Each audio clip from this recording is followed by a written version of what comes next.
Hello there, world history people. Let's learn all about the Byzantines today. The Byzantines, a pretty interesting culture that is no longer around. They got pretty much wiped out. And they were the successor to the Eastern Roman Empire, but they got totally destroyed. And we're especially going to focus on what relics of this culture still exist in our world today. All right, so I gotta click the button. This is always annoying. There we go. All right, so the Byzantines. Yeah, as I said, the eastern half of the Roman Empire. This nation officially started when Constantine split the Roman Empire in half. Constantine said there's just too much BS happening in the Western Roman Empire, too much corruption, all the money's being made in the East, so we're just gonna move east and make life happen here. The official language of the Byzantine Empire was Greek, so they kind of even moved away from Latin. So it was a big cultural and geographical shift, just leaving the old parts of the Roman Empire to die while they built up some fancy new parts. So there it is, splitting the Roman Empire. Okay, so the Byzantines had emperors just like Rome, and their best time was with an emperor named Justinian and his wife Theodora. I've got some great videos, this great video series about them. They ruled between 527 to 565, and the coolest thing was they ruled together as a team. They brought their country to a golden age of wealth and culture, and Theodora needs to be given a whole lot of credit because I'm pretty confident she was born up or grew up to be a prostitute, but then she met the emperor, and the emperor was like, "Hey girl, you look good and you smart. Want to be queen?" And boom, the magic happens. So there you go. All right, so here's a bunch of pictures of Justinian and Theodora. Yeah, this one, Theodora's kind of like in charge. And yeah, by all accounts, Theodora, very attractive lady. But Justinian, all about her too. So there they are, making the magic happen in the Byzantine Empire. Ba-boom, ba-boom, ba-bam. Okay, so the Byzantine Empire had a big old city, just like how the Roman Empire had one. And the Byzantine super city was called Constantinople.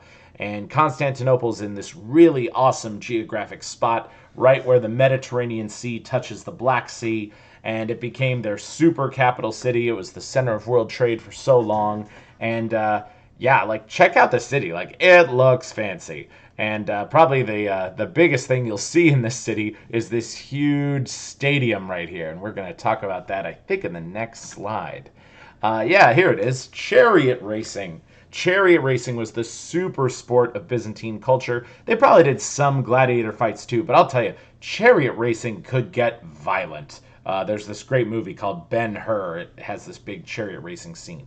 But anyway, chariot racing occurred in this huge stadium called the Hippodrome, and the Hippodrome could hold 100,000 people.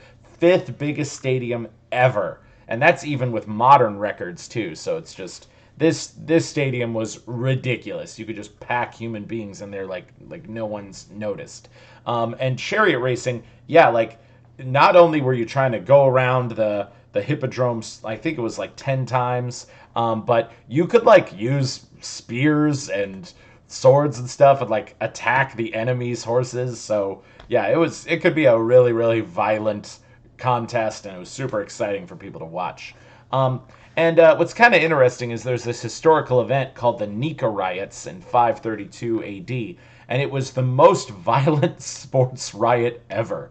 There were these two different chariot teams, and like half the hippodrome was filled with the reds, the other half was filled with the greens, and the reds and the greens just hated each other, and they were watching this chariot race happen. I think it was the greens accused the reds of cheating, they disagreed, and what happened was these sports fans just tore the frickin' city apart, set it on fire, 10,000 people were killed, all because of their love of sports. And this was, 1,500 years ago. How wild is that? So yeah, there's chariot racing on some pottery, and chariot racing, it's happening, going around the hippodrome. All right, so before 1054 AD, every Christian person on planet Earth kind of followed the same rules, worshiped Jesus in the same ways. But in 1054, the Pope in Rome and the Byzantine Emperor were having so many disagreements about Christianity, they decided to split the Christian church in half.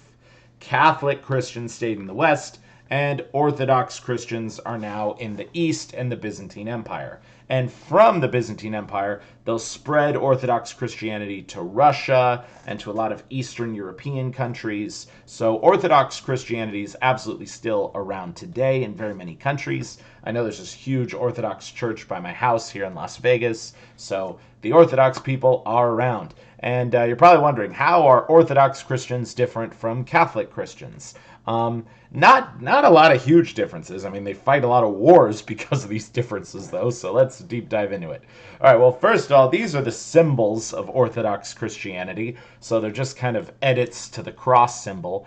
And, I remember, this is kind of a funny story. One time I was in a steam room, and I have my shirt off. I'm wearing these, swim trunk things. And this guy comes in, and he has this symbol tattooed on his chest. And I look at him, and I go, "Oh, hey, you Orthodox?" And he looks at me like I'm crazy, and he's like, "What?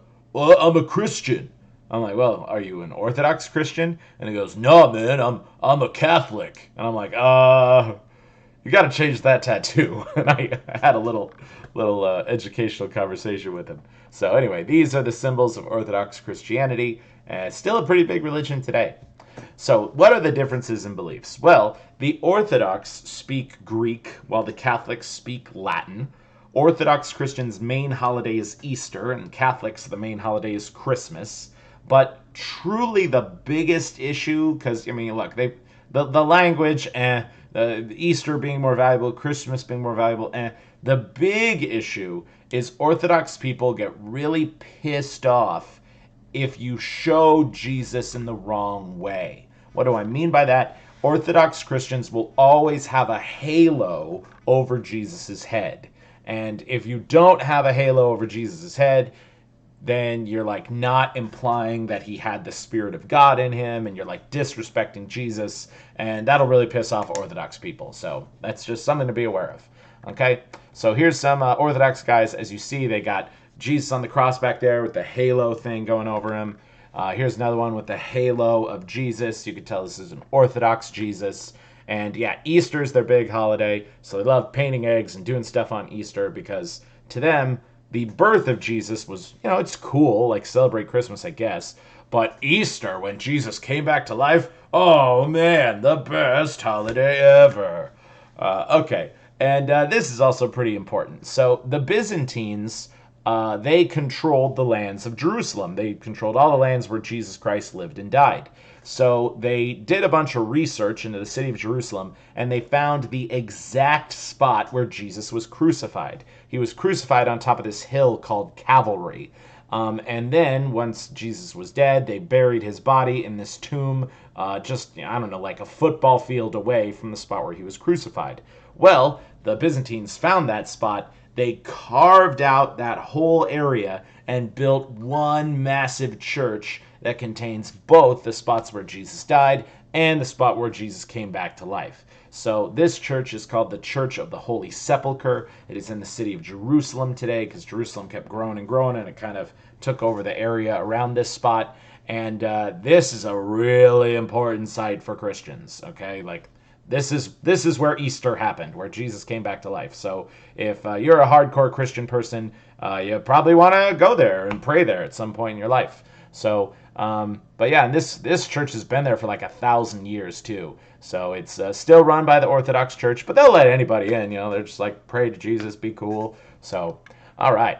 I'm clicking the wrong buttons, and yeah, let's zoom in on this stuff. So this is the Church of the Holy Sepulchre when it was first finished. And here's kind of the idea of how the church is set up. It's got a spot where Jesus was crucified, spot where he came back to life. This is what you'll see in the church. It's all this gold and silver surrounding the spot where Jesus died. And then this is the tomb where Jesus was buried in. So all kinds of people like to worship there. And yep, people praying on the, I think this is the door of the tomb that Jesus broke when he came back to life. So boom. And then once again, Orthodox Christianity, all the halo Jesus. All right, and yep, that's also the inside of the tomb. People carved it out and said, Jesus spot. Boom. Okay, here's another really famous church. So in Constantinople, Justinian and Theodora built this incredible church I've never been there in my life, but my sister's been there. She says it's the most fantastic building she's ever been in. It's called the Hagia Sophia, and today it is no longer a church. It's been converted to a mosque. But I mean, Muslim people are still super cool with you checking it out because my sister checked it out. It was fine. And the cool thing about the Hagia Sophia is they designed it in this way where as light enters the roof from different times of day, it changes the colors. Because you know how light, well, you'll probably learn this in physics class, but light reflects into a rainbow. The way they designed this building is that it holds light at different angles. So this is like in the morning, this is the afternoon, this is the evening, it's like yellow in midday. So it's like a colorful rainbow building. And it's amazing because they built this like 1,000 years ago. And I don't even know if we could figure this out today. We'd have to do some serious art or architectural studying of this building, but it's definitely top tier world architectural marvel. So checking it out. Anyway, here's the Hagia Sophia. As you can see, they built these minarets here so that you can now know it's a mosque. And inside, these used to be big paintings of Jesus and Mary, probably Halo Jesus, but now it's just Arabic writing for Allah and Muhammad. And yep, same thing right there. So Arabic writing now. And yep, all the lights coming in, and it's super duper cool. The Hagia Sophia. All right, let me talk to you some more stuff that's cool about the Byzantines. And this is one of those mysteries of history. The Byzantines had a super weapon called Greek fire. And the interesting thing is, even today, we don't know how the Byzantines did it. It's just a mystery. We're just like, yeah, we know the Byzantines had flamethrowers. They talked about them. Other people talked about them. And the Byzantines loved to put these flamethrowers on their ships, because ships were made out of wood at this time. And if you attack an enemy ship with a flamethrower, it just goes up. Okay? And the interesting thing about this flamethrower is, yeah, it could shoot flames, I don't know, about 30 feet or so. And the flames would burn on top of water. So probably their version of a flamethrower had some kind of oil in it. And this was supposedly also a special kind of fire that really couldn't be put out. So maybe it was some sort of napalm. But the Byzantines guarded this secret recipe, and it won them countless battles. And even when the Byzantines got wiped out, I mean, they were flamethrowing dudes for days, but eventually, they ran out and they all died. And the recipe for this famous flamethrower system has been lost to history. And I think some historians and mythbuster people have more or less figured it out, but we'll never really know how they did it. And this weapon definitely was fearsome and crazy cool. So there they are, these Byzantine guys shooting flames at people, flamethrower ships, and just burning it up. Okay, so the Byzantines, they had their golden age with Justinian, and they hung around for another 900 years, but it was just steady decline. Like, they kept losing ground, they kept getting attacked, and finally in the year 1453, for a whole lot of the same reasons that Rome fell, so I don't really want to get into it, but it's, corruption, losing military culture, barbarians are coming in from all directions. They will get thoroughly invaded. The city of Constantinople, it gets attacked by these cannons. They blow up the walls. The last Byzantine king is fighting on the wall with a sword. He gets murdered, and this culture is just gone. The Byzantines just aren't around anymore. So, yeah, that's it for me. Peace out.